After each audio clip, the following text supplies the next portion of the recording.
que tiene el cerebro en su desarrollo o en su composición es muy importante.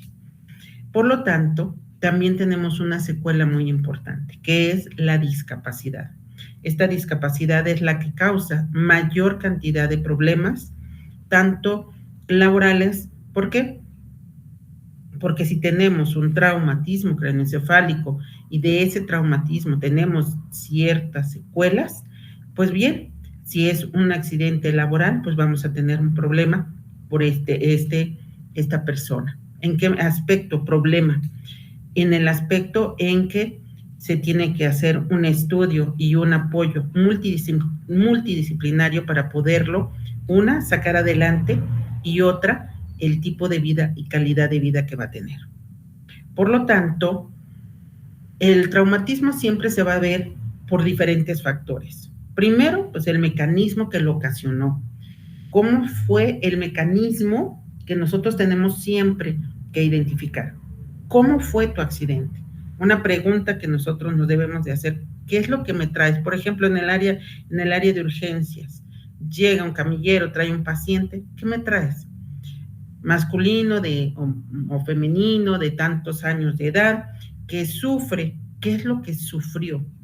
Entonces, esta va a ser muy importante para poder identificar la energía, la sinergia o la lesión que pudiera tener la persona. Otra de las cosas es que todas las lesiones desencadenan o pueden desencadenar alguna complicación posteriormente al trauma. Por eso es tan importante saber qué tipo de trauma tuvo, las secuelas que va a tener y otro de los factores que siempre van a tener una razón de afectación a este accidente es la edad de la persona. La edad. Si tiene alguna enfermedad, una comorbilidad, una enfermedad crónico-degenerativa adyacente al accidente, también el estado nutricional interfiere mucho en estas situaciones y cómo fue generado. ¿Cómo fue generado? Tenemos varios aspectos. El básico que nosotros, y lo vamos a ver mucho ahorita. ¿Y por qué me refiero ahorita? Porque vienen las fiestas decembrinas.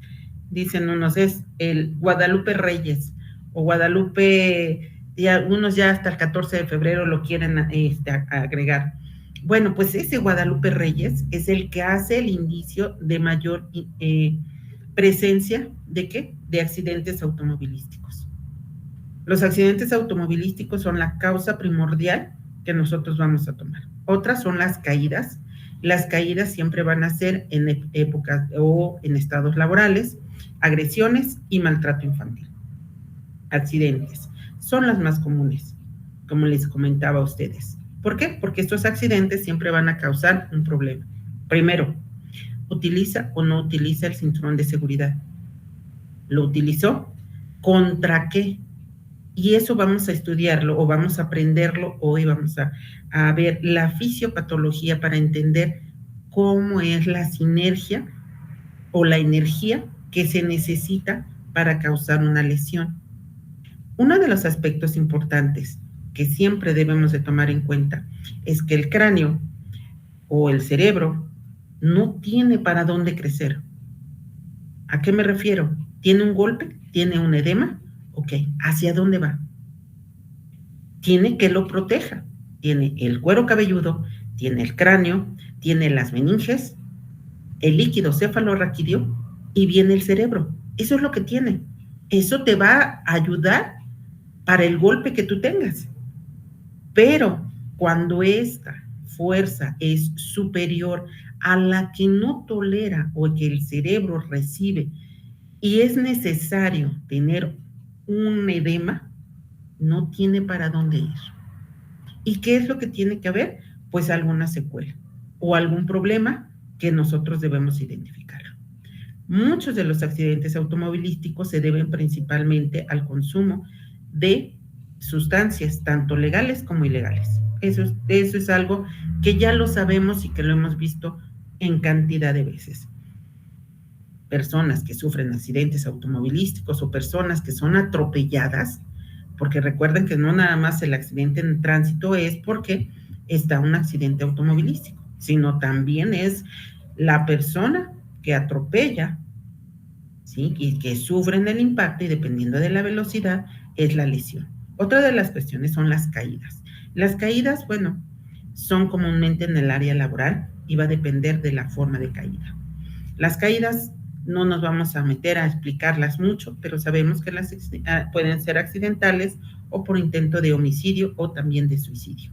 Y aquí es el mecanismo de cómo cae. Otra, las precipitaciones, que son más comúnmente verlas en las personas adultas mayores. En las precipitaciones, ¿por qué? Porque se tropieza, se cae y puede tener.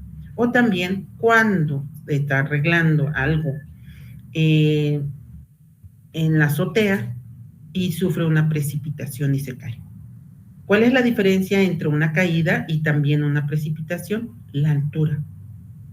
La altura es la que nos va a dar la diferencia entre estas dos.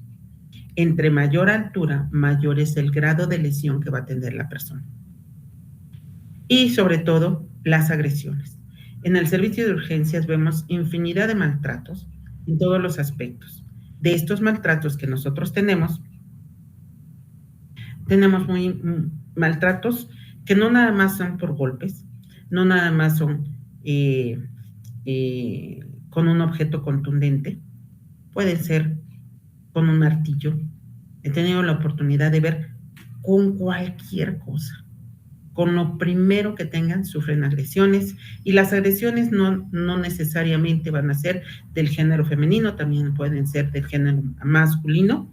En cualquiera de los dos ámbitos son agresiones en las cuales existe la violencia y los golpes. Los golpes pueden ser con el puño o cualquier otra cosa. Y dentro de esto, uno de los rubros más destacados que nosotros tenemos y que lo vemos muy comúnmente son el maltrato infantil. Los maltratos infantiles son los que nos ocasionan mayor índice de identificación o consecuencias para poder identificarlo. ¿Por qué? ¿A qué me refiero a poder identificarlo? Podemos llegar a tener un niño no golpeado. A lo mejor ahorita en la imagen que yo les puse está más aparatosa, le están viendo un área equimótica y le están viendo que está teniendo una epistaxis o salida de sangre por la nariz. ¿Ok? Pero también no es necesario que lo traigan aquí. Nada más me lo traen inconsciente. Y lo único que podemos observar es algo que vamos a aprender o que vamos a repasar hoy, que es el reconocimiento de las pupilas, porque el niño no reacciona, las pupilas las puede tener mióticas o midriáticas, o sea, grandes o pequeñas, en su conformación normal. Entonces, los maltratos no solamente es que llegue de esta manera, pueden traerlo inconsciente. Y lo hemos visto, lo hemos leído, lo hemos escuchado en ciertas cosas en donde la persona dice, es que pues estaba bien, pero pues de momento se puso mal y lo traen inconsciente. Y a la hora de revisarlo, o no tiene ningún golpe, pero a la hora de realizar alguna radiografía, observamos fracturas de repeticiones en ciertas partes del cuerpo.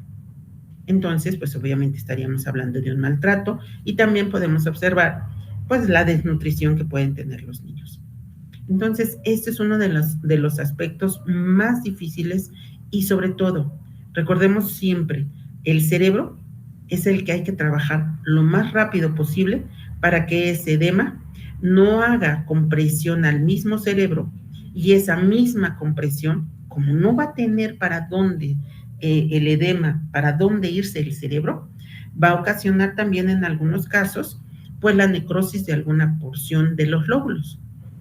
Entonces, ¿cómo está dividido el cerebro? Bueno, pues el cerebro, y es una diapositiva que voy a regresarme tantito para que ustedes nada más, tenemos lóbulos, el lóbulo frontal, los temporales, el parietal y el occipital. Esos son los lóbulos. De ahí nosotros los vamos a dividir y saber en dónde es el golpe. Si es en el lóbulo frontal, ¿por qué? Porque en el lóbulo frontal tenemos que identificar si la persona tiene un adecuado razonamiento, si habla adecuadamente o no habla correctamente. Tenemos también el lóbulo temporal, que es el que tiene que ver principalmente con la memoria. La memoria, la audición, el lenguaje. Entonces, ¿qué va a suceder? Que muchas veces cuando tienen contusiones a nivel temporal, la persona puede tener reacciones o ataques de agresividad y nosotros estar pensando que tiene alguna otra cosa. Tenemos los lóbulos parietales, que son los encargados principalmente del área sensitiva, en donde están, pues obviamente, el oído, el olfato, el tacto, el gusto. Entonces, aquí siempre se va a ver una afectación, que vamos a explicar un poquitito más adelante, de los pares craneales, sobre todo el tercer par craneal. Y la región occipital, que esa tiene que ver principalmente con el área motora y básicamente con la vista. Por lo tanto, nosotros tenemos que identificar el cerebro, cómo puede realizar o cómo puede llegar una persona. Puede llegar combatiente, no tener ninguna lesión más que a lo mejor un área equimótica, un área enrojecida en la región frontal del lado derecho, y viene combatiente. Y al venir combatiente, ¿qué es lo que le está pasando? Entonces dicen, no, pues es que viene bien agresivo, está bien violento. Ajá, ¿qué le pasó? Bueno, pues entonces vamos a entender qué es lo que pasa fisiopatológicamente en el cerebro. ¿Qué es lo que tiene? Es algo que se le llama como frontalización. Y esto se debe a los cambios de la velocidad en la unidad de tiempo. ¿A qué me refiero? Entre más lento se instaure un cambio de aceleración, mayor es el daño estructural que debe de tener. Y entonces, ¿por qué? Porque el tejido o el cuero cabelludo va a absorber mayor el golpe, entonces, que genera la energía por la caída. Y entonces, ¿a qué me refiero? A que la persona, por ejemplo, va bajando unas escaleras y se tropieza. Esa es una aceleración brusca de una fase lenta hacia una caída. Tenemos una ley importante que debemos de conocer, que es la ley de la inercia. Un objeto tiende a permanecer en un estado dinámico basal. ¿Qué quiero decir? Que si está quieto, va a tener que estar así hasta que el movimiento haga que tenga o modifique su estatus. Y esto, una ley de la inercia, es explicada de la siguiente manera. Por ejemplo, nosotros estamos manejando y de momento nos toca alto, nos detenemos y el carro de atrás viene distraído, viene jugando con el celular o viene jugando con los animales de compañía. Viene jugando y no se percata que ya está al alto y se espampa con la otra persona. El vehículo, entonces este vehículo contra otro vehículo hace un mecanismo de chacoteo o de contragolpe, que es lo que vamos a explicar un poco más adelante, pero esa es la ley de la inercia. Estás quieto y va a tener un movimiento. La ley de la energía cinética. Esta tiene que ver principalmente, un objeto es proporcional a la masa y al cuadrado con la velocidad. ¿Qué quiero decir? La letalidad va a depender de la velocidad o del grado de altura que pudiéramos tener. Un ejemplo burdo que yo ahorita les voy a tomar en cuenta. Sabemos que en China existen las personas más altas del mundo, que miden más de 2 metros, ¿ok? Entonces, ¿qué es lo primero que les dicen a estas personas? Camina con cuidado y sobre todo, fija cómo caminas. No te vayas a tropezar. ¿Por qué? Porque tu altura y tu cabeza, a la hora de caer hacia el suelo, para ti sería letal. A eso me refiero. A la letalidad va a depender de esa velocidad que tú tengas. ¿Ok? Ahora, si nosotros nos trasladamos a un accidente automovilístico, que son los que más vemos, y que ahorita tenemos una cantidad, bueno, pues se debe a la velocidad que tiene el vehículo. Y de aquí, si llega un vehículo a 120 kilómetros por hora, para poder detener ese vehículo va a necesitar más de 100 metros para poder detenerse en su totalidad. Entonces, ¿qué sucede? Pues que si choca contra un objeto fijo, pues las consecuencias son devastadoras para la persona. La cantidad de movimiento, esto es principalmente la masa por velocidad de un objeto y después la colisión de la misma. Este sugiero principalmente a las estructuras. ¿Por qué? Porque los huesos tienen una situación importante.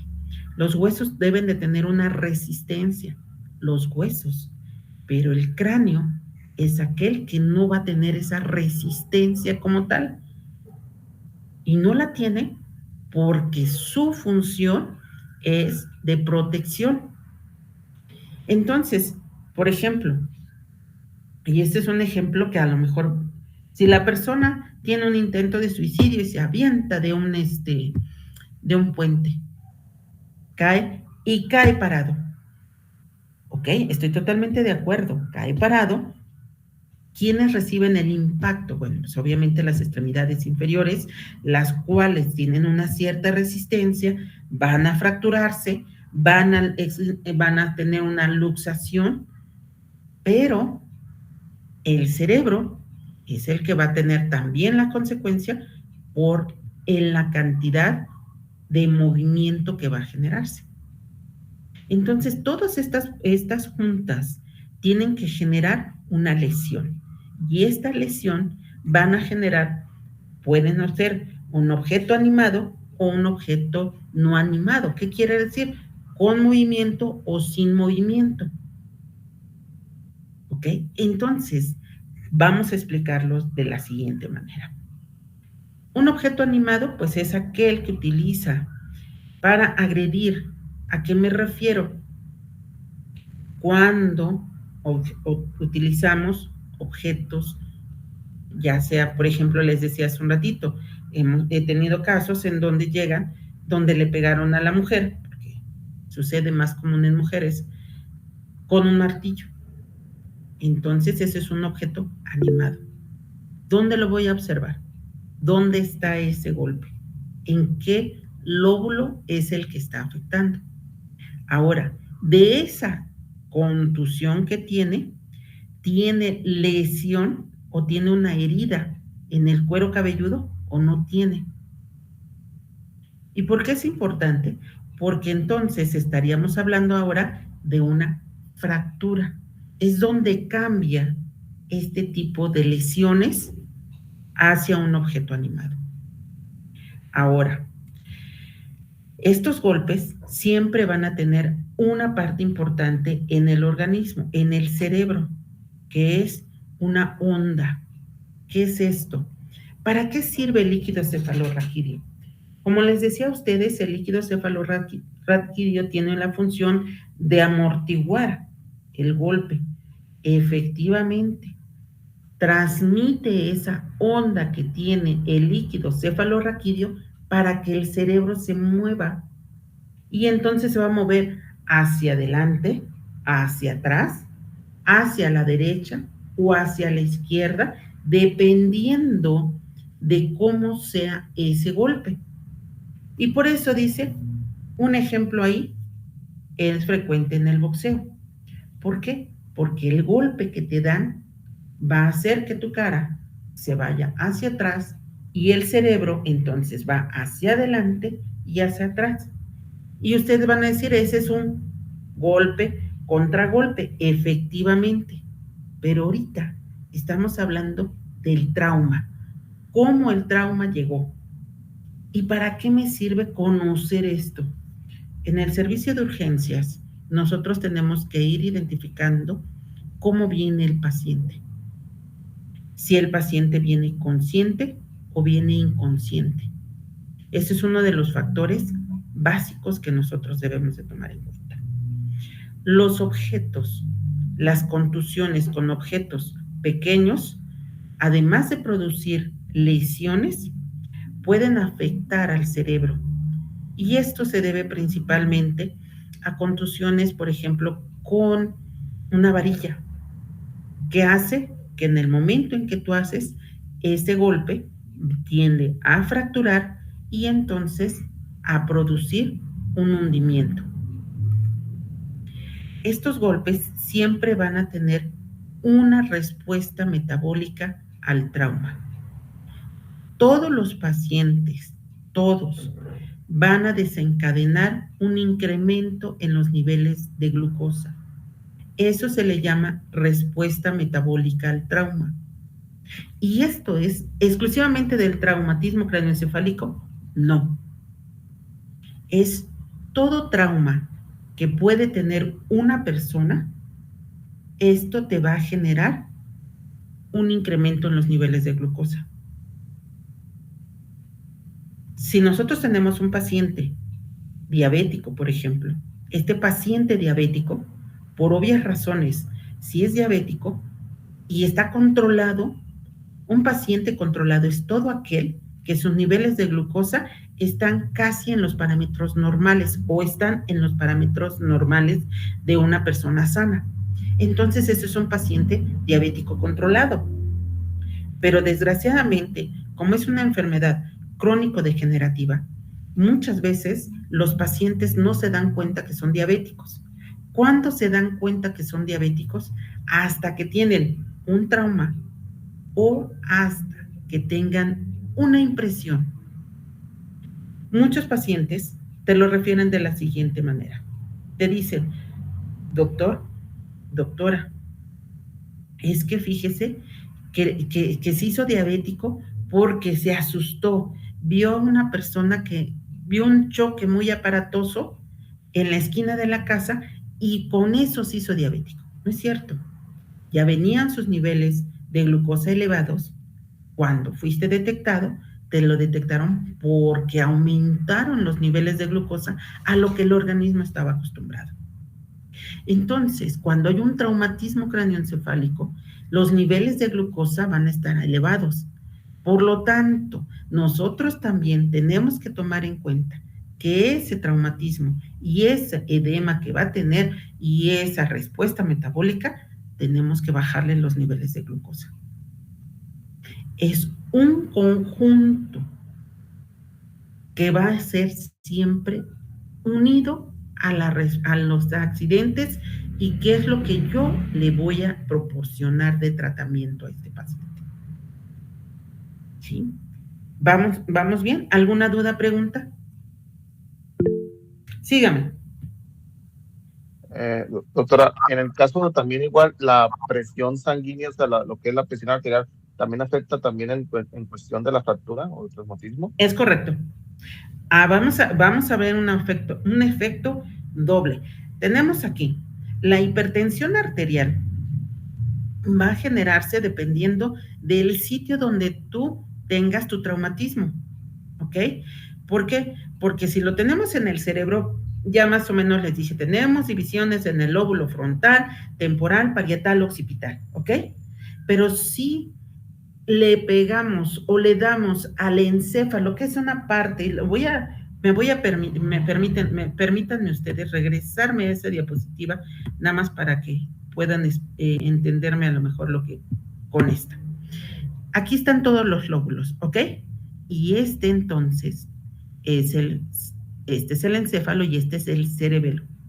El cerebelo es el encargado de regular o mantenernos o enviarnos con el sistema simpático y parasimpático la respuesta a un trauma. ¿Qué es el sistema simpático? El sistema simpático es el que le llamamos nosotros de huida. ¿Qué quiero decir? Que si, por ejemplo, voy a hacer un ejemplo a lo mejor brusco para algunos, empieza a temblar. ¿Qué es lo primero que vamos a tener que hacer? Pues salirnos de donde estemos, que es lo que debemos de hacer. Y entonces, como es de huida el parasimpático, sale corriendo la persona y empieza con taquicardia, empieza a hiperventilar y empieza con aumento de la presión arterial. Dependiendo del golpe donde tenga la persona, puedes tener hipertensión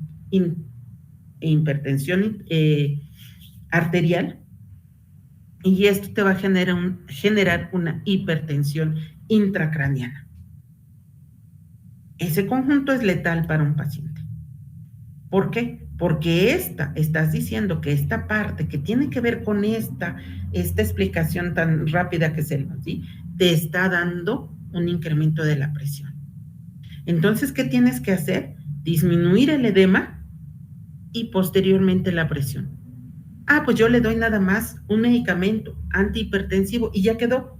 No responde, no te va a responder porque el edema, que es tan importante, te está generando una hipertensión arterial. ¿Qué tendría yo que hacer en tal caso? Pues una craniotomía, que es quitar el hueso del cráneo, quitarlo, y por ahí vamos a tener ese edema, va a salir este cerebro, por obvias razones, vamos a colocar unas ondas, porque recuerden ustedes que alrededor de acá tenemos líquido cefalorraquídeo.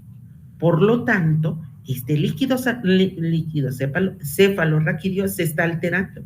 Tenemos que colocarle una sonda para que salga ese líquido cefalorraquídeo. Y tenemos con sondas. A este paciente le colocamos sondas para evitar este edema tan importante. Hay veces que en las series de televisión luego dicen, en el servicio de urgencias, el urgenciólogo hizo un pequeño agujerito en el cerebro y le colocó una sonda para liberar la presión intracraneal que tiene. Bueno, nosotros como especialistas somos en urgencias médicas. En la especialidad, nosotros no tenemos urgencias médicas a nivel nacional, no es nada más en un lado en específico. No son quirúrgicas. Por lo tanto, tiene que venir forzosamente un neurocirujano a realizarlo. ¿Ok? Aquí en México, así es aquí en México. En otros países, los urgenciólogos sí tienen esa escuela quirúrgica. ¿Ok? Espero haber resuelto su duda. Pero si tiene otra, con mucho gusto se la contesto. Muchas gracias, doctor. De nada. Entonces, recordemos que el cerebro, en esa parte, el edema que debe de tener el cerebro, juega un papel importante. ¿Por qué? Porque tenemos varios aspectos que nos van a generar este edema. Primero, puede ser depresivo, penetrante o perforante. ¿A qué me refiero? A la cinemática de cómo se realizó este trauma. Si yo hablo del depresivo, estaríamos hablando cuando un proyectil o un objeto lo provoca. No entra a la cavidad del cráneo, pero puede llegar a fracturarlo. Por eso les puse esta diapositiva. Espero que voy a ampliar un poquito nada más para que la puedan ustedes ver. Se ve cómo tiene la fractura, vean el hueso y está todo bien. Uno de los aspectos importantes que nosotros debemos de tomar en cuenta es que dependiendo de cómo venga tu paciente, no le vas a mandar a hacer una radiografía, a menos que, dependiendo de la institución, claro, del lugar donde tú estés trabajando. Si lo único que tienes es radiografías, bueno, pues sácale la radiografía. Pero por obvias razones, dependiendo de cómo vas viendo, podemos tener un paciente consciente, orientado, ubicado en tiempo, lugar, espacio, todas las actividades motoras, realizarlas correctamente, y lo tienes ahí, y pues vamos a tenerlo en observación, y después de 2 horas te cae en paro, o después de 2 horas está inconsciente, y en ese momento corres porque hay que intubarlo, hay que sedarlo y hay que hacerle una craniotomía y necesitamos con urgencia una tomografía. Lo más recomendable siempre es todo paciente con trauma, dependiendo de la energía y de la cinética que tiene el trauma, es que yo le voy a sacar una tomografía.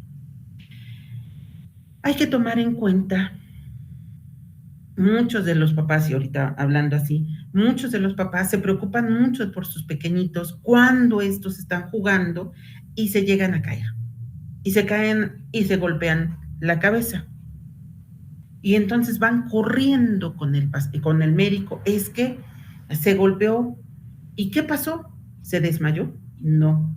¿Ha vomitado? No. ¿Cuáles son los signos de alarma cuando yo tengo un traumatismo depresivo, por ejemplo, en este caso, en un niño? ¿Qué signos voy a encontrar? Voy a encontrar un niño aletargado. ¿Qué significa?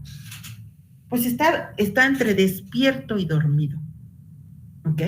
¿Qué otra cosa voy a encontrar? Voy a encontrar que no responde, que ha vomitado, entonces está inconsciente, tiene vómito, reviso pupilas, que más adelante se las voy a explicar cómo debe de ser, pero vamos a tomar reviso pupilas, responde a estímulos, no responde, tendríamos que hacer una tomografía. No por ser una caída y el niño viene jugando, hablando sin ningún problema, le voy a sacar una tomografía. No. Le vamos a decir y explicar a sus papás de acuerdo a la exploración neurológica. Responde, sabe quién está su mamá, está su papá, sabe qué es lo que le pasó, cómo le pasó, dónde se pegó, si es que puede hablar. Porque hay casos en donde me ha tocado, en donde, por ejemplo, por descuido, porque ese es una verdadera tragedia para la familia, pero es un verdadero descuido también, cuando, por ejemplo, lo están cargando a los niños y, por ejemplo, de 10 meses, y se empiezan a mover para un lado, para el otro, y no lo están sosteniendo adecuadamente, y a la hora de quererse voltear, se voltean los niños y caen al suelo. Y entonces sufren un traumatismo craneoencefálico.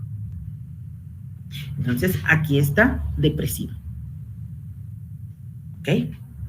¿Qué otro tenemos? Bueno, pues el penetrante, pues es todo aquello que tiene que ver con algo que lo penetró.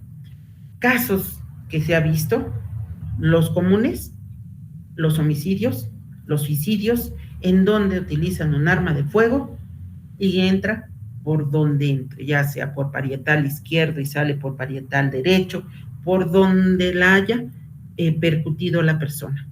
O también en casos penetrantes muy dramáticos, en donde jugando se pueden caer y golpear la cabeza, y al caerse encuentran que haya un objeto puntiagudo en el suelo y caen sobre eso. Eso es una lesión penetrante.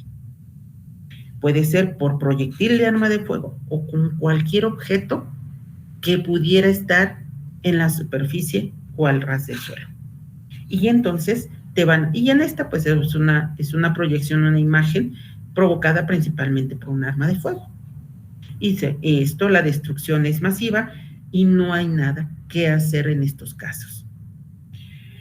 En estos casos, cuando se tiene, pues obviamente cuando se ve que no tenemos actividad neuronal, que ya tenemos un eje eléctrico, el electroencefalográfica, en un electroencefalograma, y que tenemos isoeléctrico, pues no tenemos actividad neuronal. Y ya bueno, y ahí entra un poquito la donación de órganos. Bueno, entonces, penetrante o perforante se ocasiona un alto riesgo en que si la persona llega a sobrevivir, las consecuencias que la primera es librar los procesos infecciosos propios del caso, porque yo voy a tener a un paciente intubado en terapia intensiva sin ningún movimiento. Por lo tanto, lo primero que vamos a tener es neumonías. Eso es lo primero que tienen los pacientes cuando están en terapia intensiva. Y posteriormente, procesos infecciosos neuronales, porque si es por un cuerpo extraño, estamos hablando que el cerebro tiene que luchar contra ese objeto. Los glóbulos blancos van a tratar de eliminar todos los procesos infecciosos que yo puedo adquirir, y entonces la consecuencia de esto es que puede tener una meningitis. ¿Qué es una meningitis? Pues obviamente la inflamación de las meninges o que se encuentran en la parte baja del cerebro y que se están inflamando. ¿Qué voy a tener con esto? Voy a tener taquicardia, hipertensión arterial, fiebres, que eso es uno de los síntomas así rápidos que voy a tener en esto. Y yo a la exploración voy a encontrar una rigidez de nuca. ¿Qué quiero decir?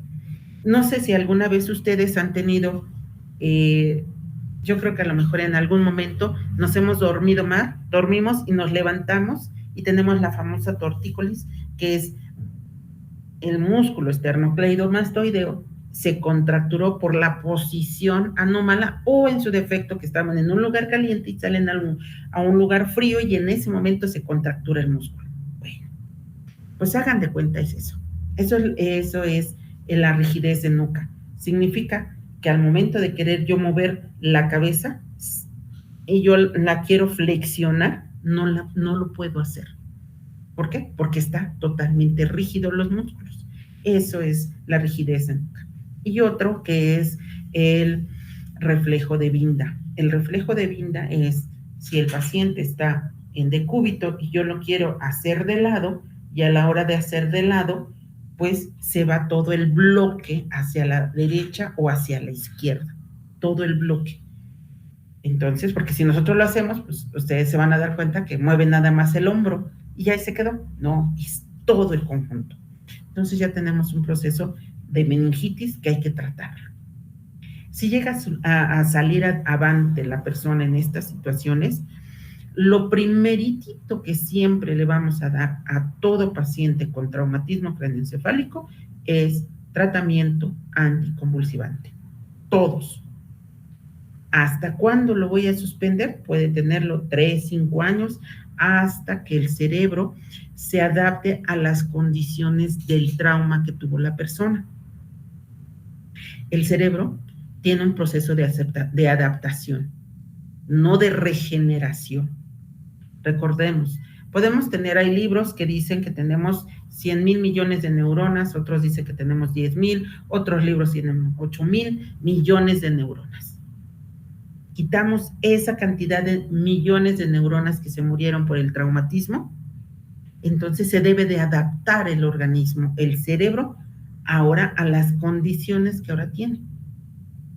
Y por lo tanto, esas condiciones puede ser eso, que es convulsionar.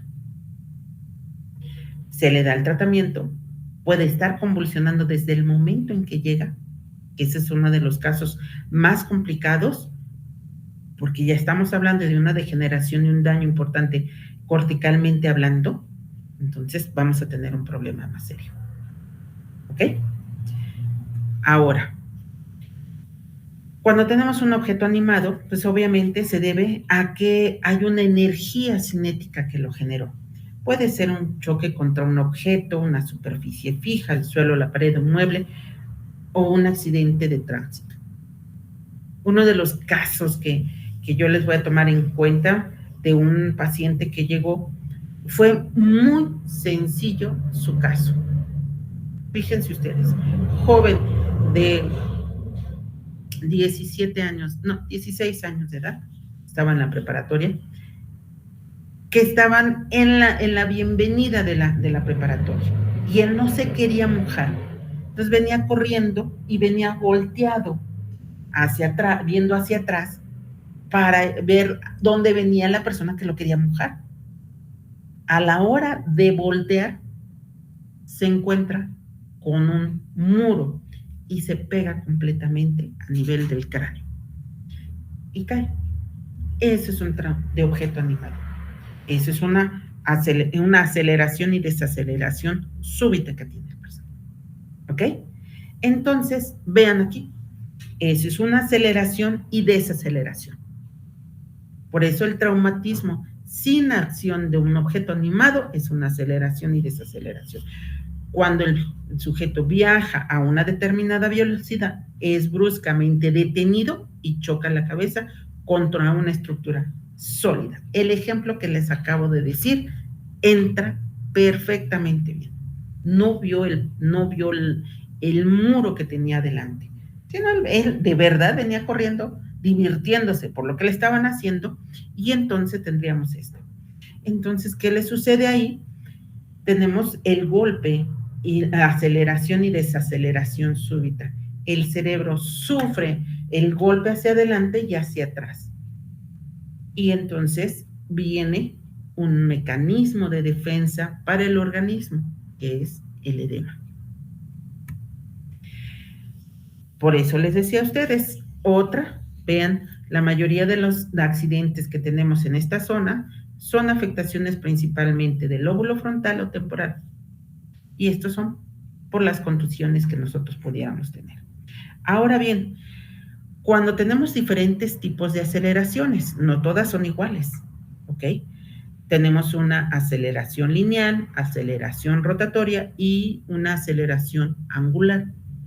¿Qué quiere decir esto? Una aceleración lineal, donde el centro de gravedad se mueve el cerebro en línea recta. ¿Cómo lo vemos? En todo hecho de tránsito que se golpea, que no trae cinturón de seguridad y se golpea en la cabeza o el cráneo contra el parabrisas. Y entonces es una aceleración lineal, porque es una línea la que ocasionó este golpe. Tenemos otra que es la rotatoria, y en la rotatoria, pues como su nombre lo dice, es una rotación. Y esto lo vemos comúnmente cuando tenemos accidentes automovilísticos, y en estos accidentes automovilísticos el carro vuelca, y al volcar hace que el cráneo y hace que la cabeza esté girando en un centro de gravedad, y por lo tanto se produzca siempre una lesión lesiva. ¿Por qué? Porque el cerebro va a tener contusiones, ya sea a nivel frontal, temporal, parietal, occipital, porque va a depender de cómo es la cantidad de volcaduras que generamos en ese carro. Y esta es la lesión que vamos a tener. Estas lesiones son sumamente complicadas. ¿Por qué? Porque pueden generar hasta un arrancamiento de las arterias, y tenemos una hemorragia masiva importante. El pronóstico es malo. Recordemos, una hemorragia cerebral va a depender del sitio donde se está generando la hemorragia. Entonces es el tipo de consecuencia o efecto que va a tener el cerebro. Lamentablemente no las puse, pero hay unas de hemorragias masivas impresionantes en donde el cerebro está lleno de sangre y no hay nada que hacer. Puede llegar vivo a lo mejor el paciente por un rato y morir. Tiene pronóstico malo para la vida y para la función. ¿Por qué? ¿Por qué para la vida? Porque la hemorragia no hay manera, no es lo mismo que, y voy a decirlo así, que yo me llegue a golpear alguna parte de mi cuerpo y me sale un área equimótica impresionante, grandota, y me duele hasta donde cada uno les duela, porque hay veces en que aquí va a depender del umbral del dolor. Hay unas personas que tienen un umbral muy bajo y otras que tienen muy alto, entonces tienen mayor resistencia que los que tienen un umbral muy bajo. Entonces les duele, y esto hace que la hemorragia sea más amplia. Tenemos aceleración angular, es toda aquella en la cual la persona hace una hiperextensión y tiene un golpe en esta región parietal occipital y va de la parte del mentón hacia atrás. Esto se observa mucho en los niños, por eso lo puse en el latigazo o en el niño sacudido. Cuando tenemos niños sacudidos, es cuando, por ejemplo, los niños empiezan a llorar, no lo saben, ¿cómo les puedo explicar esto? Se inquietan los familiares porque el niño llora y llora y ustedes ya quieren que el niño deje de llorar, y entonces lo toman de los brazos y lo sacuden. Esa es la sacudida. Y esta angular es muy común en todos estos. Por eso a todos los carros, Si ustedes siempre tiene un descansacráneo o descansacabeza, si es, corríjanme si les dije mal el nombre, están ustedes en todos en la tribuna abierta para que me corrijan. Creo que se llaman así, lo que tiene en la parte de atrás de los asientos, que lo acomodamos de acuerdo a la estatura que nosotros tengamos. Esos descansa se pusieron por eso, para evitar esta aceleración angular en todos los accidentes. ¿Por qué? Porque si ustedes ven los carros de 1940, no tenían eso. Y sucede que cuando habían los accidentes, y claro, estábamos hablando de carros de otra forma de construcción, de mayor peso, pero cuando existían accidentes en estos automóviles, pues las lesiones eran devastadoras para ellos. Un contragolpe es cuando el cráneo en movimiento golpea y sufre una aceleración y desaceleración brusca. Entonces, tendríamos una lesión a nivel frontal y otra a nivel occipital. ¿Ok? Por obvias razones, el edema es en 2 puntos. Vamos a tomar en cuenta cuáles son las fases principales de un traumatismo craneoencefálico. Ya vimos la fisiopatología y ya vimos cómo se genera un traumatismo craneoencefálico. ¿Alguna duda que tengan?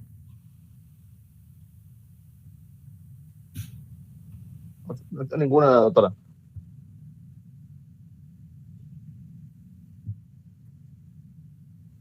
Muchas gracias. Gracias, doctora Erika. Muchas gracias. Bueno, ahora vamos a explicarlos. Lesión primaria, consecuencias de dicha lesión, lesión secundaria, y hablaremos cómo hago un diagnóstico, que ya lo mencioné. Tenemos forzosamente, primero, la exploración física. Vamos a explicar. ¿Cuál es la lesión primaria? La lesión primaria se habla de cómo se generó esta lesión, cómo es producida, ya sea por un hecho de tránsito, por una agresión. Lo hemos visto mucho en agresiones, en golpes que sufren las personas. Entonces, ¿cómo es el tipo de agresión? O en el caso de algún disparo. Aquí está tu agresión. Aquí está tu lesión primaria. Esta lesión primaria va a ocasionar principalmente unos efectos importantes. 1. ¿Quién es el huésped? Yo. Al ser yo el huésped, ¿cómo es mi estado de salud? Entonces, ¿cómo es mi salud para poder tolerar un traumatismo craneoencefálico? Porque muchas veces la extensión de un traumatismo craneoencefálico puede a lo mejor con una craniotomía mejorar el paciente, pero no tiene un adecuado estado nutricional que lo lleva a procesos infecciosos más severos y posteriormente declina o muere la persona. El estado nutricional es básico para estos accidentes. Muchas veces se puede pensar, es un traumatismo craneoencefálico severo, hay desplazamiento de la línea media, tenemos una compresión cerebral, necrosis de alguna parte del lóbulo, y sin embargo, el paciente puede estar caminando después de un tiempo. Claro, con las consabidas consecuencias que va a tener este paciente. ¿Ok? Todo lo que tenga que ver con esto, con un estado nutricional adecuado sin consumo de sustancias, le va a tener mejor calidad de vida.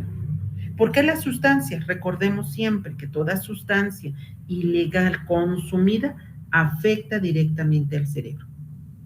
¿Por qué? Por los neurotransmisores químicos que se adaptan al consumo de las sustancias ilegales y por lo tanto tendríamos más problemas para este cerebro.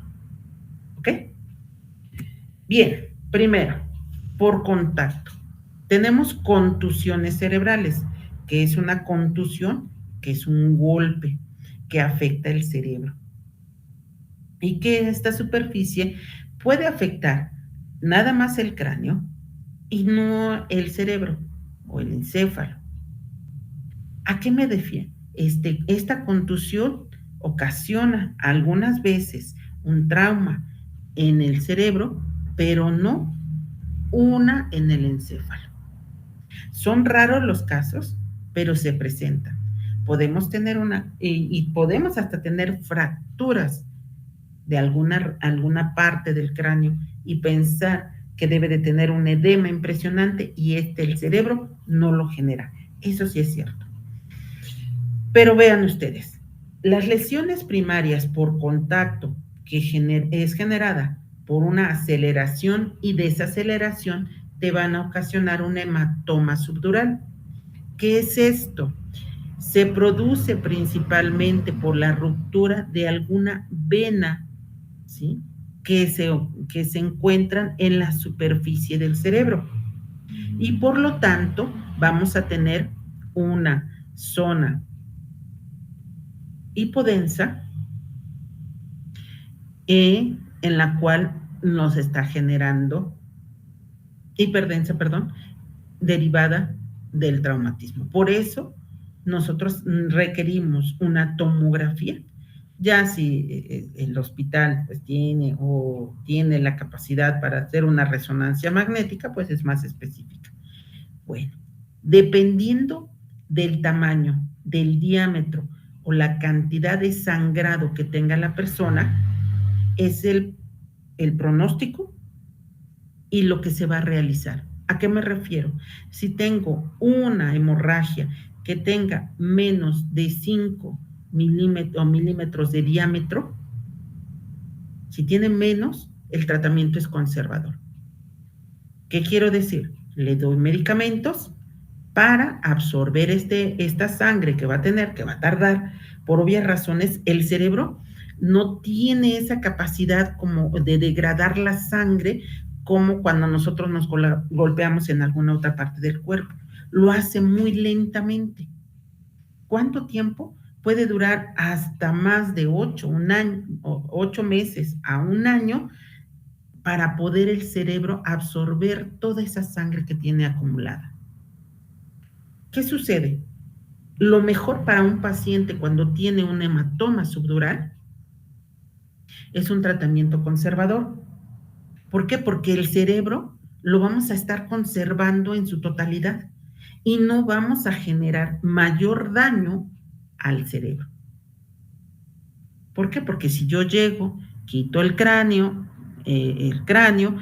hago la salida de la sangre que tenemos acá, coloco sondas y obviamente vamos a tener un edema por la misma respuesta al trauma. Y entonces el cerebro se inflama. Si yo le doy, mande usted. Por ahí creo que hay una Disculpe pregunta. que la interrumpe, doctora. Para eso estoy. También se puede Gracias. hacer un coágulo también. Es un hematoma, es un coágulo de sangre. Eso es un hematoma. Un hematoma es la ruptura de un vaso sanguíneo. Cuando te das un golpe con la suficiente inercia o fuerza para romper un vaso sanguíneo. ¿Cómo estamos constituidos? Nosotros estamos constituidos así: piel con su capa, epidermis, dermis. Tenemos una capa chiquitita que se llama tejido celular, aponeurosis, que es la grasa, músculo, hasta ahí vienen arterias y venas y hueso, ¿ok? El cerebro no tiene panículo adiposo. Tenemos piel, tejidos, el tejido celular puede ser a lo mejor pequeñísimo, pero no tenemos, por eso es cuero cabelludo, cráneo, es más, tenemos lesiones que se llaman o heridas de escalpe. Las heridas de escalpe son sumamente aparatosas, pero son muy bonitas. Si ustedes han visto alguna película de terror en donde llega el malo, el asesino, lo que ustedes quieran, o aquellas películas de vaqueros en donde llegaban y le cortaban el cuero cabelludo a la persona y se la quitaban, y ya aparecía, bueno, la persona ya estaba muerta aparentemente. Bueno, no es cierto. Normalmente, si, por ejemplo, en las películas de vaqueros, bueno, están con su lanza o con su arco y entraron varias heridas, bueno, pues ya se murió. Y para demostrar que se murió le llevaban el cuero cabelludo. Bueno, pero normalmente el cuero cabelludo, si nosotros le hacemos una incisión a la orilla de donde inicia el cuero cabelludo, donde está el cabello, perdón, hacemos una incisión, podemos levantar el cuero cabelludo sin ningún problema. Tenemos cuero cabelludo, cráneo, meninges y líquido sálvano. Así estamos. Entonces, cuando tenemos un golpe tan fuerte, rompemos un vaso y ese vaso que se rompió te va a generar un coágulo, que es el término de hematoma. ¿Ok? Entonces, vamos a tener este hematoma y hay que absorberlo. ¿Bien? ¿Quedó resuelta la duda? Muchas gracias, doctora. De nada. Entonces, ¿qué tenemos? Como les había explicado, lo más indicado para el cerebro es no tocarlo. Y entonces dejamos a que evolucione con tratamiento. Esta es una lesión primaria. Otra lesión primaria es por contacto o aceleración y desaceleración. Este te va a ocasionar algo que se le llama hemorragia subaracnoidea. Hemorragia, sangrado. Está sangrando una parte de las arterias, perdón, o de las venas subaracnoideas que se encuentran en el cerebro. ¿Ok? ¿Cómo la vamos a ver en una tomografía? Vean ustedes. Esto es la sangre. Aquí está. Y tenemos datos de edema. Vean, si ustedes, voy a ampliarles un poquito la imagen. Creo que así la van a ustedes a distinguir mejor. Vean ustedes, aquí tengo sangrado y a su alrededor, toda esta partecita, está el edema. Vean ustedes, ¿qué hace esto? Obviamente, esta hemorragia está ocupando un lugar en el espacio del cerebro que hace que al mismo cerebro lo desplace hacia su lado. Y entonces, vean ustedes, esta es la línea media. Tenemos borramiento de la línea media. Significa que el hemisferio del lado derecho de este paciente, esta hemorragia, está desplazando hacia el hemisferio del lado izquierdo. ¿Ok? ¿Sí me entendieron? Sí, doctora. Gracias. Entonces, eso es muy importante que nosotros veamos siempre en una tomografía. En una tomografía tenemos que ver todos los cortes y tenemos que ver hasta dónde está tu dato de hemorragia. Todas las hemorragias siempre tienen un corte. Desde el primer corte vamos empezando a ver que hay sangrado. Y vamos a ver, ¿qué se hace en estos casos? Pues obviamente es una craneotomía evacuadora para quitar esta hemorragia. Hace un ratito me preguntaban, ¿causa hipertensión arterial? Claro, esta hemorragia puede ser secundaria a hipertensión arterial, pero no es por trauma. Hay hemorragias que no son secundarias a traumas. Y a eso se le conoce como evento vascular cerebral, que es cuando no hay un trauma y hay una hemorragia, y puede ser hemorragia subaracnoidea hipertensiva. ¿Ok? ¿Sí vamos bien? ¿Dudas? ¿Preguntas? Bien. Entonces, vean ustedes. Tenemos otra que es hemorragia intraventricular. ¿Qué quiere decir? Se puede producir por una ruptura de la pared ventricular, los ventrículos son estos, y entonces ocasionan una hemorragia, y esta hemorragia interventricular, con todo el respeto que tienen para estas personas que lo sufren, el pronóstico es malo para la vida y para la función a corto plazo, porque esta hemorragia es muy complicada quitarla cuando nosotros y operarla, pues no, vean ustedes, para operar esta parte o esta zona está hasta dentro del cerebro, lo más profundo que yo le veo al cerebro, entonces no lo podemos. Si ustedes son conocedores del caso Cabañas, y del caso Cabañas, ustedes saben que, si no, se los comento rápidamente, era un jugador de fútbol aquí en México que venía de otro país, entonces se fue a un antro y sufrió una agresión por un disparo de arma de fuego. Y entra la bala y a la hora de observar el daño, se ve la bala y dice, pues está en lo más profundo que se puede, pues yo mejor dejo el disparo, la bala, adentro del cerebro a quitarla, porque le voy a causar más daño. Lo mismo sucede aquí. Una hemorragia intraventricular, pues el daño es muy importante, que tiene un pronóstico malo para los pacientes. Tenemos daño axonal traumático difuso, que es este daño axonal te está dando que hay hematomas a nivel intracraneal. El hematoma que tiene el cerebro es tan grande que no es compatible para la funcionabilidad del cerebro. ¿Por qué? Porque es el axón. ¿Dónde está el axón? En las neuronas. Entonces, las neuronas sufrieron un daño axonal tan importante que no tienen manera de comunicarse entre ellas mismas. Y por lo tanto, hay un daño que pareciera tan pequeñito, pero tan dramático, que el trabajo que se le puede hacer a este paciente es tratar el edema y ver cómo evoluciona. Pero tiene un mal pronóstico.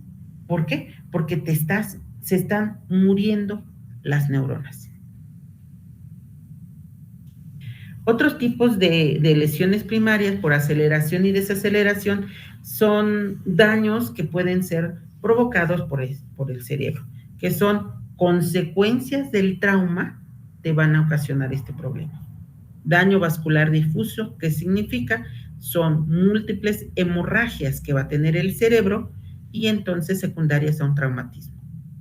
Entonces, una disrupción de otras estructuras craneales. ¿Qué significa disrupción? Que se rompió alguna parte del cerebro, algunas estructuras importantes, como son los pares craneales. Por lo tanto, la persona va a tener daños en los mismos. ¿A qué me refiero? Los pares craneales son 12 pares craneales y tienen diferentes funciones. Uno tiene que ver con la parte sensitiva, otra con la parte motora y otros pares craneales con las dos, tanto motoras como sensitivas. ¿A qué me refiero de sensitivas?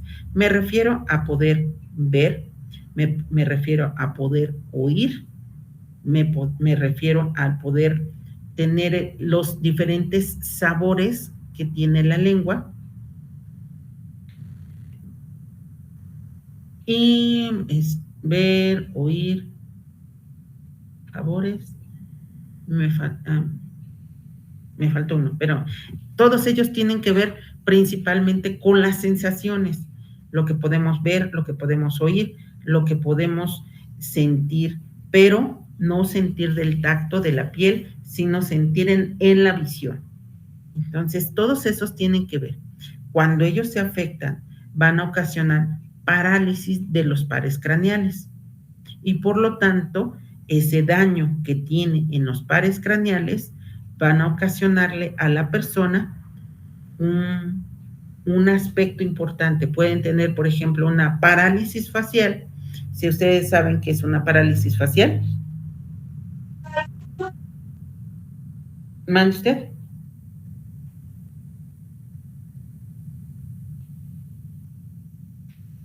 Pues bueno, una Yo lo conozco como embolia, ¿no, doctora? No, es diferente una embolia. Una parálisis facial es el nervio que se llama facial, que tiene que ver principalmente con la expresión. Yo creo que todos lo han visto en algún momento o han sabido de esto. La parálisis facial se debe principalmente a aquellas personas que, por ejemplo, se quedaron sin expresión, no pueden cerrar los ojos, no pueden reírse, no pueden levantar las cejas, no pueden fruncir el ceño, no pueden silbar. ¿Sí? No han tenido oportunidad de conocer a alguien. Ese es un nervio, es el séptimo par craneal y es el facial. Entonces, cuando hay un daño facial o un daño en el nervio facial, va a ocasionarle a la persona incapacidad de expresión en la cara. Si han tenido oportunidad de ver alguna película de Sylvester Stallone, si ustedes saben, si ustedes ven, si han visto la película de Rocky, han visto las de Rambo, si ustedes han visto esta persona a la hora que habla, por ejemplo, se ve de un lado de la boca, se ve de un lado que hace el movimiento y del otro no. Él tiene un problema de una parálisis facial. ¿Sí? Y esto es ocasionado por un trauma o puede ser algún problema también metabólico, pero en el trauma, hablando exclusivamente, es por eso. Y otros como golpes contusos que ocasionan rupturas de arterias vertebrales. Cuando tenemos rupturas de arterias cerebrales, pues obviamente es porque alguna arteria se rompió. Y voy a resolver una duda pregunta, o más bien una respuesta que me acaban de dar. Una embolia. ¿Qué es una embolia? Una embolia es aquella en la cual un coágulo de sangre se coloca en alguna parte del cerebro y le ocasiona algún daño a ese organismo. Nosotros tenemos dos hemisferios, o dos lados para que me entiendan, ¿no? Uno derecho y uno izquierdo, ¿ok? ¿Qué sucede? Que somos contralaterales. ¿Cómo contralaterales? Resulta que si nosotros escribimos con la mano derecha, el hemisferio dominante es el izquierdo, porque él es el que manda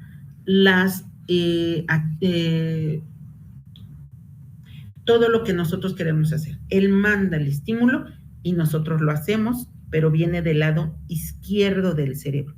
Si nosotros escribimos con la mano izquierda, el hemisferio dominante es del lado derecho.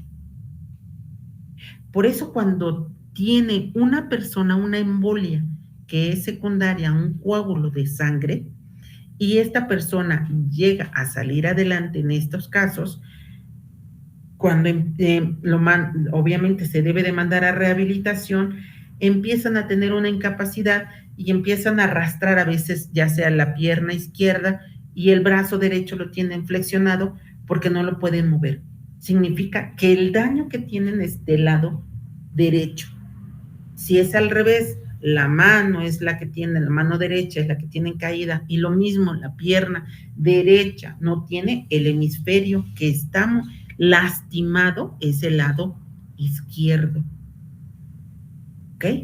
Eso es algo que nosotros, y así nacemos, somos contralaterales. Se ha tratado de explicar por qué es así y la verdad es que muchas investigaciones dan como resultado que es algo fisiológico del cerebro, ser contralaterales. Ahora, si alguien me dice, bueno, y si yo escribo con la izquierda, pero hago todas mis cosas con la derecha, bueno, pues eres ambidiestro. Pero no significa que vas a utilizar los dos hemisferios, bueno, en algún porcentaje sí, pero resulta que vas a tener un dominante. ¿Qué quiero decir? Que aunque hagas las cosas con la mano izquierda o escribas con la mano izquierda, pero haces todo con la derecha, pues obviamente estamos hablando que el hemisferio dominante pues es el lado izquierdo. ¿Ok? Eso es lo que es una embolia. Y esa es la consecuencia que va a tener la persona por esta situación. ¿Ok? Bien. Muchas gracias, doctora. ¿Mande usted? Muchas gracias por resolver la duda. No, al contrario, cualquier duda que tengan, con mucho gusto. ¿Hay alguna duda por ahí?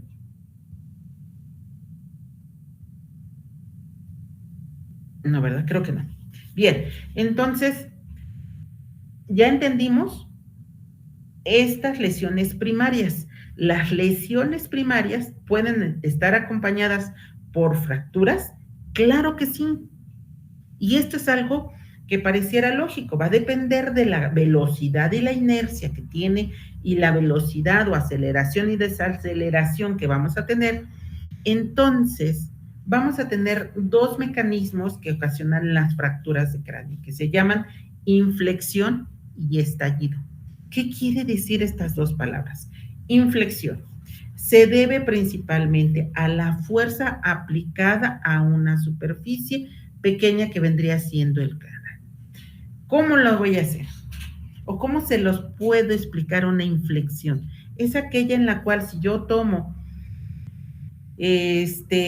una sandía, voy a poner el ejemplo de una sandía, y yo la coloco de los lados, no de los extremos, de los lados, y la aplasto con todas mis fuerzas, la puedo romper, si se han dado cuenta.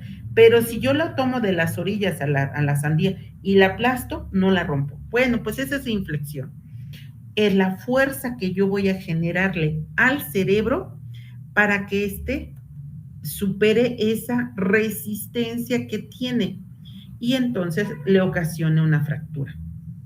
Y entonces puede ser por un aplastamiento, como yo les decía, un contragolpe en donde la persona va y se golpea, por ejemplo, con el parabrisas, o en su defecto, cuando son atropelladas, y ahorita tenemos una cantidad impresionante de accidentes, tanto de automóviles como de motocicletas. Es un verdadero problema. Yo lo veo de un problema de salud pública, válgame la expresión así. El abuso que tenemos de personas que utilizan motocicletas, no porque las utilicen, sino por la forma errónea de manejar la motocicleta. ¿Qué sucede? Que tenemos muchos accidentados porque rebasan al automovilista del lado derecho y él va a dar la vuelta. ¿Y tú qué es lo que haces? Ver del lado izquierdo, porque estás viendo, si viene algún carro, no viene y das la vuelta y viene del lado derecho el motociclista. Y entonces ya tienes un accidente ahí. ¿Qué sucede? Que como los motociclistas en realidad no traen nada de protección, lo único que tienen de protección es un casco. Y muchas veces ese casco no tiene los lineamientos o los requerimientos necesarios para protegerte el cerebro. Traen a veces un casquito, parecen de los militares que antes utilizaban esos casquitos. Bueno, pues eso, ahí andan felices con ellos. ¿Qué les va a proteger? Nada. Entonces, esta es una inflexión. La siguiente es un estallido. Implica la aplicación de una fuerza lo suficientemente fuerte para vencer la resistencia del cráneo. ¿Cuándo lo vemos en esto? En casos, por ejemplo, vuelvo otra vez con la moto porque son los más comunes también, en donde la fuerza es tan fuerte que se llegan a pegar con un poste, con otro carro, y entonces hacen que haga un estallido entonces en la base del cráneo o en la bóveda del mismo. Estos son los dos mecanismos que nosotros tenemos en las fracturas. Las fracturas también se dividen en dos aspectos. Ya vimos cómo las pueden suceder, pero ahora tenemos que ver cómo están las fracturas. Las fracturas pueden ser lineales, afectar una parte muy importante y que es casi la muerte de un paciente, el peñasco del temporal, fracturas deprimidas y por contragolpe. ¿Qué quieren decir estos? Las fracturas lineales son las más frecuentes y son las más frecuentes porque derivan de una fuerza externa y que recae en el cráneo. Y entonces normalmente hay una deformidad en la zona. Esta deformidad es por hundimiento del cráneo. se va hacia adentro. Y es como una diapositiva que les puse aquí hace un ratito. Voy a cambiarles nada más tantito. No es cierto. No es cierto. Permítanme, creo que la tengo hasta arriba. Una disculpa por lo que acabo de hacer para ustedes, pero es esta. Más o menos para que ustedes se den cuenta. Este es el tipo de fractura que yo les estoy comentando ahorita. Entonces, hay un hundimiento y esto, accidentes automovilísticos, caídas de motos, golpes, son los más comunes. Ahora, piensan las personas que al viajar en una motocicleta, pues ya tienen todo ganado. Pues la verdad es que es un verdadero problema porque te va a causar este tipo de fracturas. ¿Qué se hace en una fractura? Si tienen una fractura de cráneo y la afectación en el cerebro es un edema, pero este edema es controlable con medicamento, la dejas como cualquier fractura. ¿A qué me refiero? Que la fractura sane por sí sola. Van a venir los osteocitos y osteoclastos, van a empezar a generar el callo óseo y después de aproximadamente 2-3 semanas ya tenemos un callo ya bien conformado y que abarca toda la estructura de una fractura. Entonces ya tenemos la oportunidad de hacerlo bien. Entonces, ese es un tratamiento conservador. Normalmente eso es lo que se hace. Tenemos otra que es, perdónenme ustedes, también uno de los aspectos importantes de una fractura lineal es que va a reconocer el punto de impacto y va a realizar mucho el trauma que va a tener la persona. La resistencia del cráneo va a depender de cada sujeto. Vuelvo a ese punto. Si tenemos osteoporosis, y ese es uno de los puntos importantes, aquellas, por ejemplo, hombres, mujeres que acostumbran a fumar, a consumir refrescos de cola en exceso o cualquier refresco de este tipo, entonces impiden la fijación del calcio y hacen que sus huesos sean osteoporóticos. Por obvias razones, el cráneo es el último, uno de los huesos que normalmente tardan más en sufrir osteoporosis que los huesos largos, ya sea el fémur, ya sea el cúbito, el radio, el tibia, peroné, y sí, es más, este tarda un poquito más porque deben de tener mayor resistencia. Por eso es más complicado que tengamos una osteoporosis a nivel del cráneo. No es imposible, y esta osteoporosis se debe ya a aquellas personas que son en edad avanzada, que no tomaron ningún requerimiento de calcio y que tuvieron su vida muy placentera, consumiendo refrescos de cola, fumando, haciendo su vida de esa manera. Entonces no se dieron cuenta. Bueno, pues ahí es cuando tenemos lesiones craneales en personas adultas. La fractura del peñasco del temporal. ¿Qué significa? El peñasco del temporal lo vamos a encontrar en la base del cráneo. Es como si en esta fotografía que yo les puse aquí, quitara aquí, descansa el cerebro. O sea, ahí está descansando. ¿Qué es lo que hice? Lo quité el cerebro y lo puse a un lado. Y entonces aquí vamos a ver esta fractura.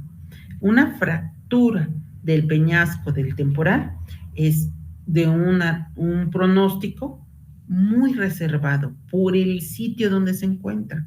Como está en la parte más baja aquí tenemos el agujero magno, aquí corre la médula ósea y el líquido cefalorraquídeo. Bueno, pues aquí, en esta parte que tengamos una fractura en ese sitio, es conservador. Si la persona ha sobrevivido al tipo de trauma, bueno, pues entonces tendremos siempre que ver la evolución. ¿Por qué? En estas no se van a operar. Tenemos una fractura deprimida.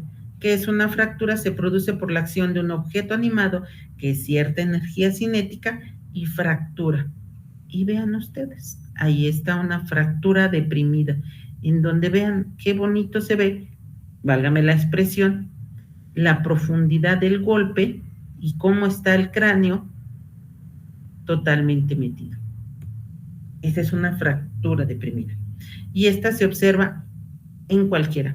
Estas son muy comunes en los asaltantes que le dan cachazos a la persona. Esta es normal. Aquellas en maltrato infantil donde le pegan al niño, entonces se produce. Entonces se produce un hundimiento muy importante y te va a dejar, y una de las cosas que es importante es el tipo de tratamiento que le vamos a dar. Me preguntarán ustedes, oiga, ¿lo van a operar? No, vean ustedes, ¿y por qué no lo voy a operar? ¿Se acuerdan que hace un ratito en una radiografía que estábamos, tomografía, que les decía yo a ustedes, aquí está la línea media desplazada? Vean aquí, la línea media apenas está conservada. Entonces, es conservador. Das tratamiento antiedema y vas tratando de desinflamar el cerebro y ves esto. Si esta línea media desaparece en su totalidad posteriormente, pues esto obviamente es quirúrgico. Todos estos siempre van a tener fracturas por contragolpe. Bueno, pues es un golpe y contragolpe el cerebro, por eso tengo esta diapositiva, para que vean el bar, pega, el cerebro se va hacia atrás y después hacia adelante. Ese es el golpe contragolpe que tenemos. Tenemos otras. Fracturas por contragolpe siempre van a depender del tipo de hueso y van a depender de dónde le hagan o generen el golpe. ¿A qué me refiero? ¿Por qué? Porque si el golpe es a nivel de la mastoides, bueno, no tendría tanto problema, pero si el golpe es lateral y le pegan a nivel del oído, por eso es que les pone el tegumen timpani. ¿Por qué? Porque si golpeas en esta zona, puedes irritar al nervio óptico y dejar a la persona sorda. Por eso cuando les explicaba hace un ratito las sacudidas que le dan a los niños, las sacudidas pueden ocasionarles este tipo de fracturas. Y en las agresiones o en la violencia intrafamiliar, los golpes, sobre todo cuando hacen hueco la mano, no la cierran el puño, sino la dejan abierta y golpean a nivel del oído. Esos golpes generarán en estas personas lesiones en el nervio óptico y tendrían una incapacidad para poder escuchar correctamente. ¿Ok? Bueno, aquí ya les expliqué las diferentes lesiones. Ahora vienen lesiones secundarias.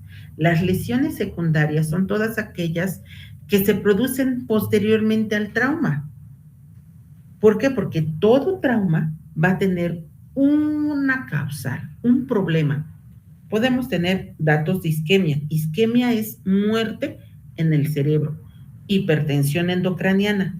La hipertensión intracraniana, perdonen ustedes, es toda aquella en la cual debe de estar por abajo de 9 milímetros de mercurio. Y es una sonda pequeña que se coloca en el cerebro y se va midiendo la presión que tiene el cerebro. ¿Para qué se hace esto?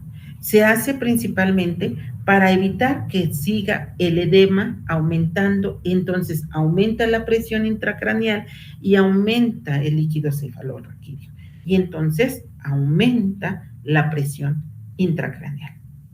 Se va midiendo para ver que con el tratamiento que le estás dando a este paciente vaya disminuyendo esta presión que tiene y ya va a tener mejores resultados. Bueno, una de las consecuencias, dependiendo de dónde, es que el cerebro quede irritado y por lo tanto empieza a convulsionar. Infecciones, como les expliqué hace un momento, todos los procesos de meningitis son ávidos de poderse presentar. Y otras son el edema impresionante cerebral o también otras lesiones. ¿Qué otras lesiones te voy a presentar? Aparte del trauma, aparte del hematoma, vamos a tener el edema cerebral que tanto les he hablado. El edema cerebral se debe principalmente a toda la disrupción o ruptura que va a tener en el cerebro. entonces es el aumento de la presión del tejido cerebral y por lo tanto se tiende a expandir. Ese edema va a colapsar o a aprisionar al cerebro y lo va a llegar hasta atrás y lo va a dejar ahí. Entonces, ¿qué se tiene que hacer? Quitarle el edema. ¿Para qué? Para que me ayude. Pero vean una cosa que sí les quiero decir. Una contusión cerebral, pues obviamente es todo golpe que te va a generar una hemorragia, ¿ok? Y lo puse aquí en las lesiones secundarias para no confundir dos términos que muchas veces empleamos nosotros en medicina. Una contusión ya tiene su golpe, ya tiene su hemorragia, es una lesión primaria o secundaria. Ahí está tu hemorragia y ahí está una lesión secundaria. Pero no vamos a confundir con esto, con algo que se llama concusión cerebral. Una concusión cerebral es aquella en la cual el cerebro perdió su comunicación en el mismo cerebro. Y a esta concusión cerebral y esa lesión cerebral y de una desregulación cerebral es lo que se le da el término de descerebración y decorticación. ¿Qué quiero decir con esto? Que no hay comunicación entre el cerebro y las extremidades superiores, ya no hay comunicación. Entonces, los brazos, de las personas van a hacer un movimiento y van a meter los brazos hacia adentro y van a hacer una descerebración. Y si giramos los brazos todos hacia afuera, y es una decorticación. Por eso es una concusión cerebral. Vamos, si entendimos esta partecita, es cuando el cerebro se desconectó. ¿Va? ¿Alguna duda?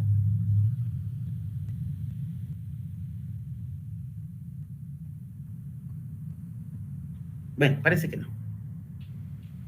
¿Qué es una Muchas gracias. ¿Qué es una conmoción cerebral? Es una pérdida del conocimiento en un paciente con traumatismo craneoencefálico, pero por un tiempo mínimo. Sucede, a veces vamos caminando, voy a poner un ejemplo, y no me percato que hay un techo bajo y me pego, y al pegarme perdí el estado de alerta en unos segunditos y abro los ojos y no pasó nada. Esa es una conmoción cerebral. Por eso es que les decía al principio, cuando tenemos un pequeñito, un niño, y que los padres van porque se cayó y se pegó en la cabeza, lo primero que le preguntamos todo, pero le preguntamos, ¿se desmayó cuando se golpeó? Y entonces los padres nos pueden decir, sí o no. ¿Por qué? Porque nos van a decir, sí se desmayó.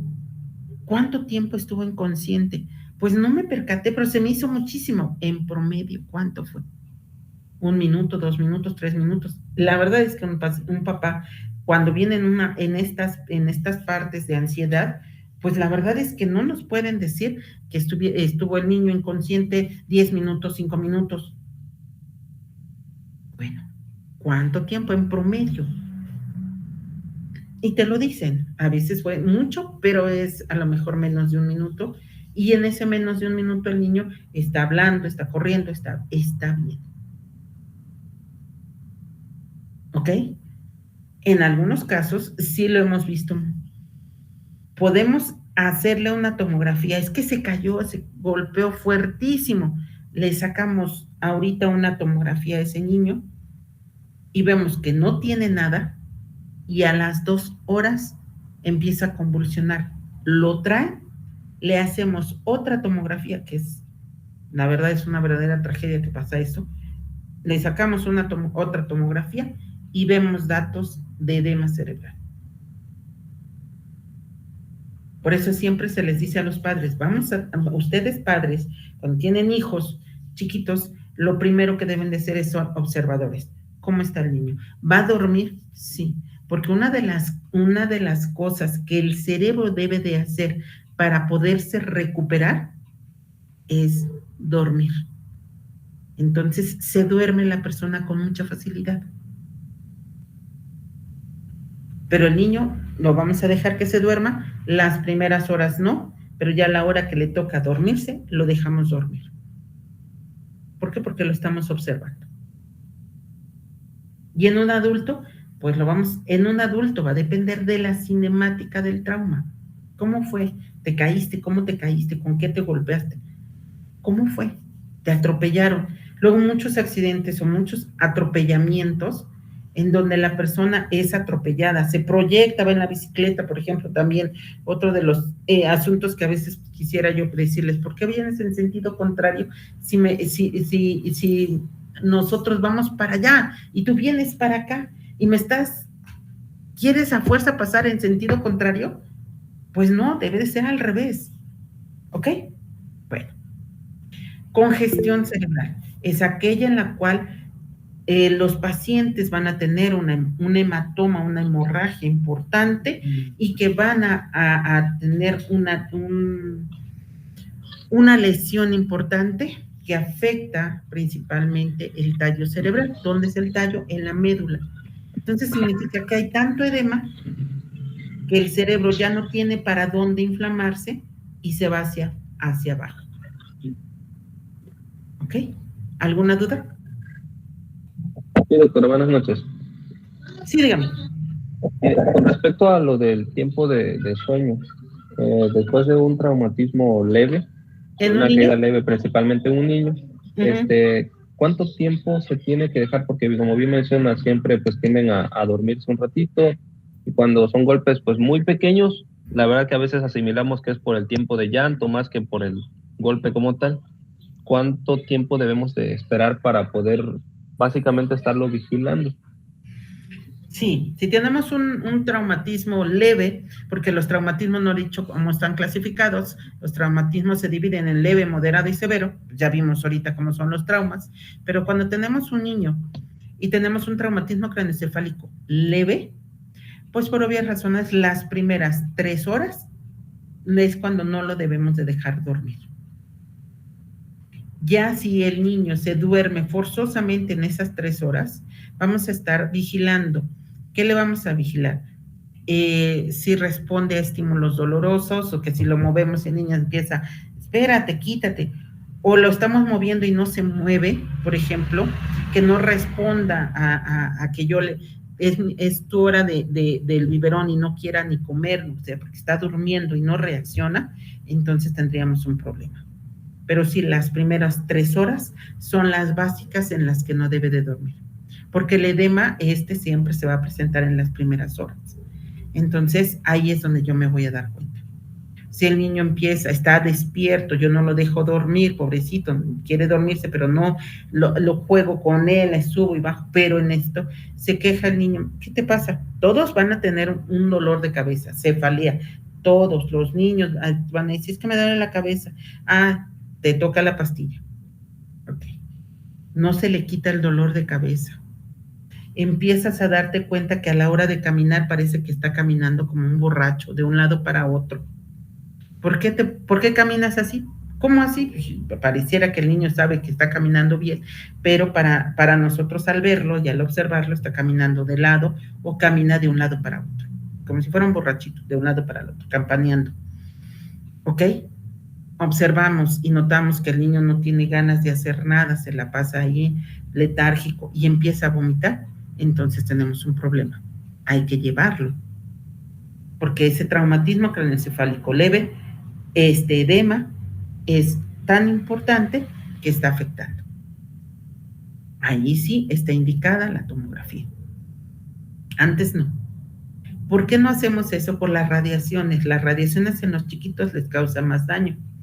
Sabemos que todas las radiaciones que se emiten en un centro de radiografías, tomografías, resonancias magnéticas, esas radiaciones ocasionan cáncer al estar en contacto por mucho tiempo, pero son chiquitos y como son chiquitos absorben mayor la radiación que ellos tienen. Por eso siempre es conservador el tratamiento o más bien la evolución del niño.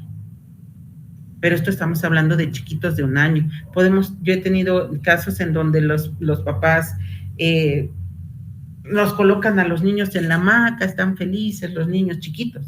Y estamos hablando, por ejemplo, de un caso que tuve de un chiquito de 8 meses que estaba en la hamaca y ahí estaba, meciéndolo de un lado para otro, pero no se percataron de que ya una de los sitios donde está amarrada la hamaca, pues estaba aflojando y hasta por allá va a dar el niño.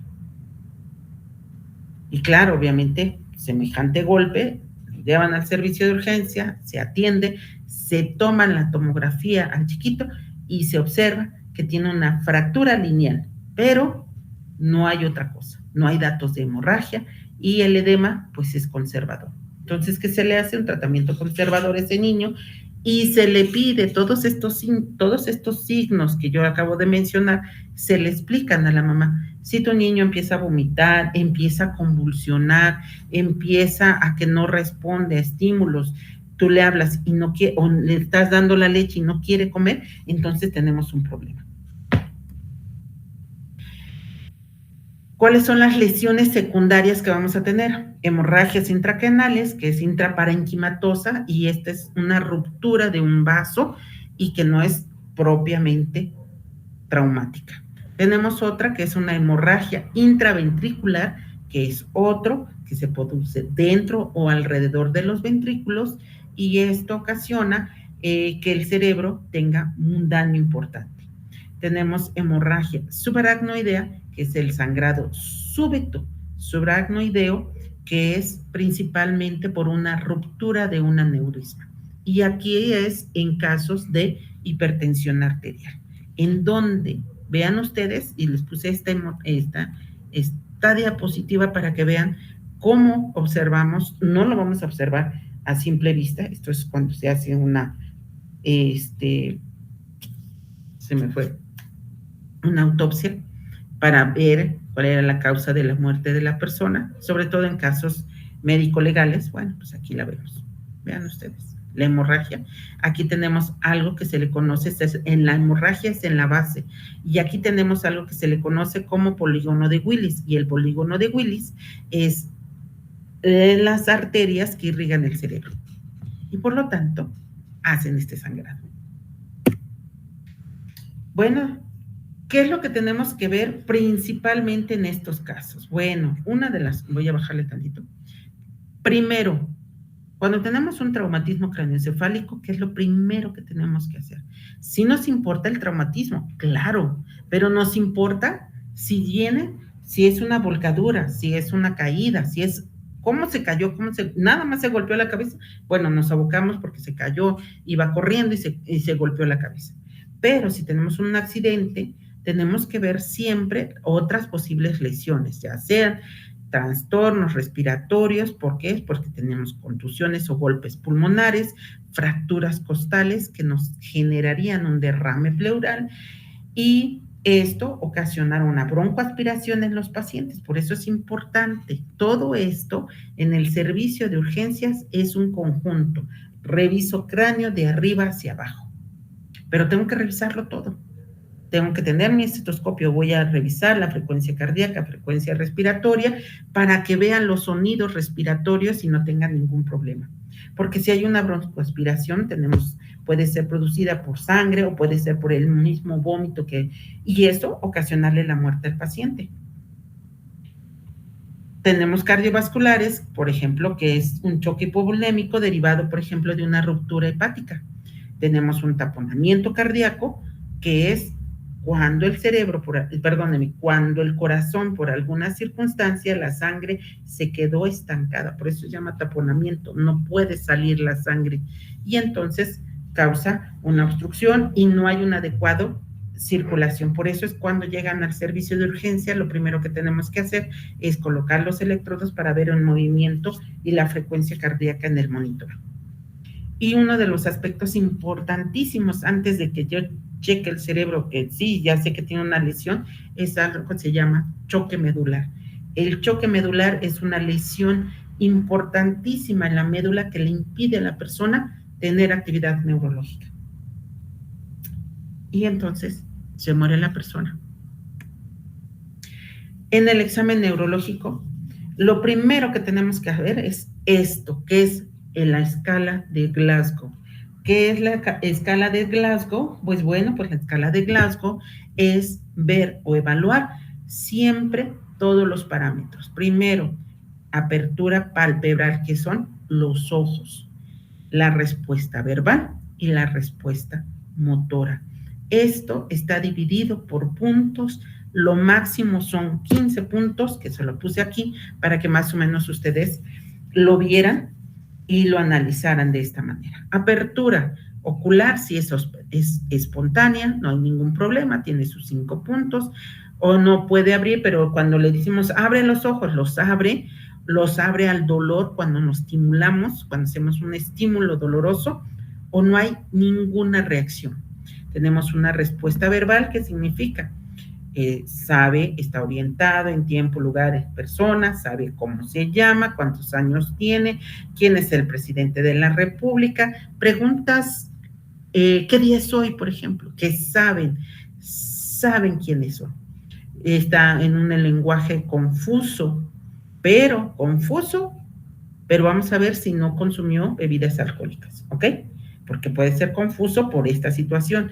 No huele a bebidas alcohólicas, no huele a drogas, no huele a PVC, no huele a nada de eso. Bueno, tenemos un lenguaje confuso. Tenemos un lenguaje inapropiado en el cual la persona y no le entiendes, o le preguntas cómo se llama y no sabes qué es lo que te está contestando. Y otra es los ruidos imperceptibles.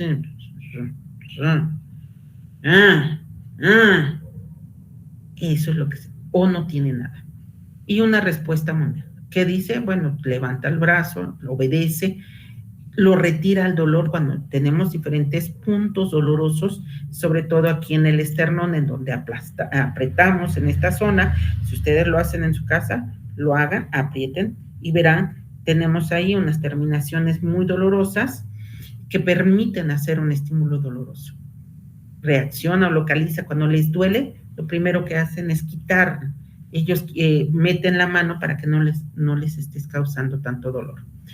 Se retira o se quiere quitar al dolor, hay una flexión anormal, entonces estaríamos hablando de una decorticación o una descerebración. Por eso es la flexión o extensión.